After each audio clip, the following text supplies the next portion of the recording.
bonjour à tous. Maintenant, on va faire un exercice dont l'objectif, c'est de travailler un synonyme. Ok? C'est quoi un synonyme? C'est un mot différent, mais qui signifie la même chose.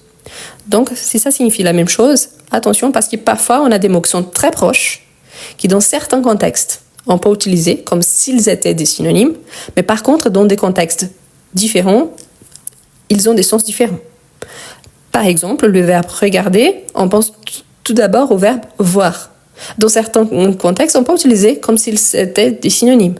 Mais il y a une différence entre faire exprès et ne pas faire exprès. C'est-à-dire, je regarde la télé. C'est-à-dire que je me suis assise devant la télé et je regarde la télé.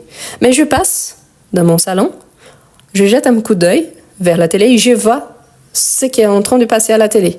Là, je n'ai pas fait exprès. Mais c'est que je passais, j'ai des yeux, donc j'ai vu ce qu'il y avait à la télé. Ce n'est pas fait exprès. Donc, dans ce contexte-là, je peux utiliser, j'ai vu les films, j'ai regardé les films. Là, il s'agit d'un synonyme.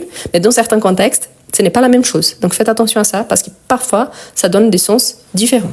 Ici, pour ne pas avoir des doutes par rapport à ça, l'exercice nous a déjà proposé soit des verbes, soit des noms pour associer. Donc, on a s'échapper, achever, des succès, orner, persuader, démolir, une plaisanterie, observer, une bête, déroutant. Donc le premier verbe, on a regarder. Parmi les options données, il y en a d'autres, bien sûr, non. C'est évident. Mais parmi les mots qui ont été donnés, ou les expressions, lequel je peux utiliser comme synonyme de regarder? Parfait. Donc, regarder dans ces cas-là, dans ces contextes, c'est un synonyme de observer. Essayez toujours d'utiliser un contexte. Je regarde ce live, j'observe ce live. Vous voyez que c'est très proche, mais il y a une différence quand même. Regarder, je peux faire attention, et observer, je peux faire attention ou pas. Donc, bref, ça dépend du contexte, toujours. Ensuite, on a un animal. Un animal, je peux remplacer par... je vais barrer ici pour ne pas mélanger. Parfait. Donc, un animal, je peux remplacer par une bête. Une bête. Quand on parle, par exemple, de bêtes en général, donc, quand on parle d'un animal, on peut dire une bête. Parfait. C'est différent d'essayer d'agresser quelqu'un verbalement en disant « Ah, mais t'es bête », des choses comme ça, c'est différent, hein, si on parle d'une bête. Voilà. N'oubliez surtout pas qu'il y a un accent circonflexe, le petit chapeau, ok? Bête. Ensuite, on a convaincre. Convaincre.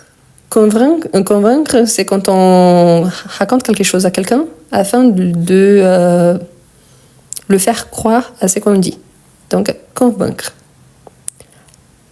Parfait. Donc, convaincre, synonyme, persuader. Persuader. On utilise beaucoup ces deux verbes-là au passé surtout. Par exemple, je suis convaincu, je suis persuadé. Donc, on utilise surtout au passé quand on parle d'une situation. Donc, je suis convaincu que vous avez raison. Je suis persuadé qu'il a bien trouvé, mais il n'a rien dit, par exemple. On utilise beaucoup au passé. Ensuite, on a décorer. Décorer. Quel est le synonyme parmi les options données de décorer? Parfait. Orner. Orner. Donc, maintenant, on commence à orner les maisons avec la déco de Noël. Parfait. Orner, donc décorer. Ensuite, on a inquiétant. Inquiétant. Inquiétant. Parfait. Vous voyez aussi, il y a la terminaison. Donc ici, on a ANT. On peut garder comme ça. Donc, c'est ce qu'on appelle parfois de participe présent. Mais bref, ce n'est pas le cas ici. D'explication. Donc, on a déroutant. Déroutant. Déroutant. Ensuite, on a s'enfuir. S'enfuir, donc, quel est le synonyme de s'enfuir? Le synonyme de s'enfuir parmi les mots donnés. S'enfuir. Nickel, c'est ça. Surtout, n'oubliez pas, il y a un accent aigu. Il y en a un double P, donc s'échapper. Tous les deux, il s'agit des verbes pronominaux parce qu'il a le S apostrophe. Donc, s'échapper. Ils se sont enfuis de la police. Ils essaient de s'échapper de la police, par exemple. La réussite. La réussite. Parfait. Ça vient du verbe réussir. Hein. Donc, on a les succès. Donc, les succès, c'est ça. Attention, ici, par exemple, on a une différence d'accent. Il y a des gens qui disent succès, il y en a d'autres qui disent succès. Selon l'accent, ça serait succès. Pourquoi? Parce qu'on a un accent grave. Mais si on dit succès, ça va changer quelque chose par rapport à ici, le contexte? Non. Donc, pensez toujours au contexte. Parce que si on a une phrase, ou ici, c'est le cas d'un mot, ça ne change pas grand-chose. Pensez toujours aussi l'utilisation en contexte. Ensuite, on a une blague. Une blague. Donc, un synonyme de une blague. Parfait. Une plaisanterie. Une plaisanterie. Donc, probablement, vous avez déjà entendu « Ah non, mais je plaisante, c'est rien de grave, c'est juste une petite plaisanterie. » Ou alors « Non, c'est rien, c'est juste une blague. » Donc, c'est ça, une plaisanterie. Ça vient du verbe « plaisanter ». Ici, c'est les noms, hein, parce qu'il y en a un article avant les noms. Donc, blaguer ou plaisanter, il s'agit des verbes. Ensuite, on a le verbe « terminer ». Terminer. Donc, parfait. Nous sommes très habitués à utiliser comme le synonyme de finir. C'est pas grave. Comme je vous ai dit, il y en a plusieurs. Il y a certains verbes qu'il y a 15, 20, 30 synonymes. Il faut penser toujours en contexte, c'est qu'on peut utiliser avec le même sens. En sachant que parfois, on utilise la même phrase avec deux synonymes, mais qui donnent un sens différent. Il faut toujours regarder le contexte. Donc, oui, achever.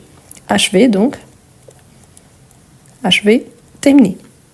Deux verbes réguliers, un synonyme, terminer. Et finalement, on n'a qu'une option, mais voilà.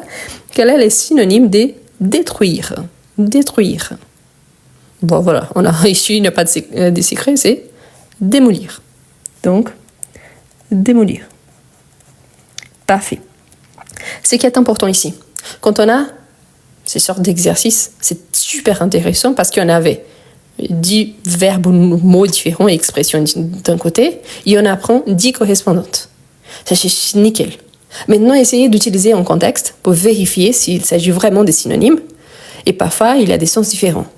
Essayez, en plus, d'ajouter un troisième synonyme si vous les connaissez. Si vous ne connaissez pas, quand vous entrez, par exemple, vous mettez « Regardez définition ». En bas, normalement, sur Google, sur Safari, il y a l'option « Synonyme ». De même, il y a l'antonyme qui c'est le contraire. Donc synonyme, ça veut dire la même chose, antonyme, ça veut dire le contraire. Ça, c'est excellent pour enrichir votre vocabulaire. Mais surtout, imaginez, moi j'utilise beaucoup le verbe regarder, j'utilise beaucoup le verbe observer, j'utilise beaucoup animal, bête, j'aime pas trop, mais coquet. Mais moi, par exemple, je n'utilise jamais le verbe achever. J'utilise plutôt le verbe terminer et finir. Excellent, vous avez appris un mot qui normalement vous n'utilisez pas trop. Essayez donc de créer un contexte où vous allez utiliser ces mots-là. C'est ça l'objectif. Apprendre des mots juste pour apprendre, ça ne sert à absolument rien. Mais essayez donc vraiment d'utiliser, d'incorporer dans votre quotidien. La prochaine fois que vous allez utiliser ça pour parler avec un ami ou quelqu'un de la famille, essayez de remplacer, vérifiez si ça dégage le même sens. Si c'est le cas, donc bravo, vous avez utilisé un synonyme. Si ça change un peu le sens, donc là, il faut vérifier quels sont les mots plus adaptés que vous pouvez utiliser. Ça, c'est excellent également quand vous faites des productions écrites pour éviter la répétition. Par exemple, quand on utilise puis, après, ensuite, là, c'est exactement la même chose, mais des synonymes pour éviter la répétition. C'est excellent. C'est la même chose quand on utilise des mots différents. D'accord? Bien. Je vous laisse faire la capture d'écran. Après, je reviendrai à la fin pour la capture d'écran. OK?